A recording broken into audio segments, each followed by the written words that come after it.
Good evening students. आज हम लोग जानेंगे कन्वेंशनल करंट के बारे में।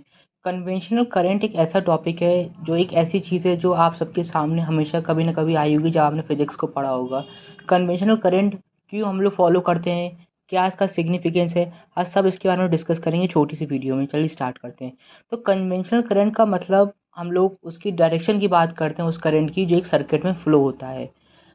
तो कहानी स्टार्ट होती है हमारी बेंजामिन फ्रैंकलिन से, जो उन्होंने 10 जून 1952 को कल इलेक्ट्रिसिटी का इन्वेंशन किया था। तो बेंजामिन फ्रैंकलिन ने इस चीज़ को अज्यूम किया था, ध्यान समझिएगा, अज्यूम किया था, ये कोई फैक्ट नहीं था, उन्होंने ये अज्यूम किया था कि जो इलेक्ट्रिसिटी है वो हमेशा पॉजिटिव टर्मिनल से नेगेटिव टर्मिनल में जाती है।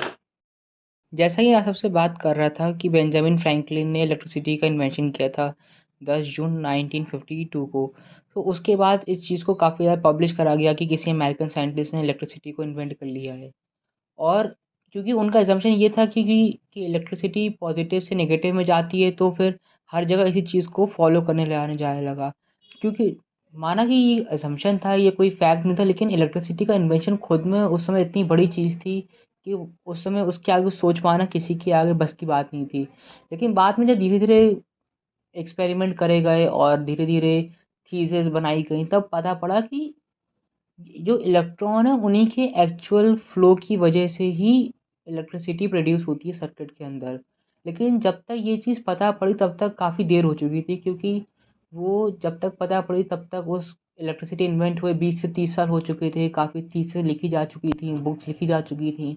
और अब उस चीज़ को लिखना कि इलेक्ट्रिसिटी जो है वो नेगेटिव वह इलेक्ट्रॉन की फ्लो की वजह से होती है, ना कि पॉजिटिव फ्लो पॉजिटिव आयंस की वजह से, ये पॉसिबल नहीं था। फिर बाद में साइंटिफिक कम्युनिटी साथ में आई और उन्होंने फिर इस चीज़ पे रिसर्च किया और उन्होंने जानने की कोशिश करी कि भाई जो अगर मान लीजिए हम इलेक्ट्रिसिटी का डायरेक्शन अगर बेंजामिन फ्रैंकलिन के हिसाब से यानी पॉजिटिव से नेगेटिव मिले तो क्या फ़र्क पड़ेगा।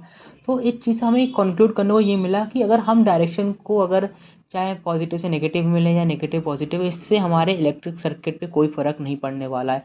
तो यही वजह थी जिसकी वजह से फिर आगे हमेशा हम लोग कन्वेंशन करंट को फॉलो करते आ रहे हैं, क्योंकि उस समय तक जितनी बैटरी मैन्युफैक्चर हो रही थी फैक्ट्रियों में और जितनी कमर्शलाइज बैटरियाँ थी, उस सब में ये चीज़ सबको ये लगने लगा था कि पॉजिटिव आयंस की वजह से हमारे इलेक्ट्रिक करंट प्रोड्यूस होता है।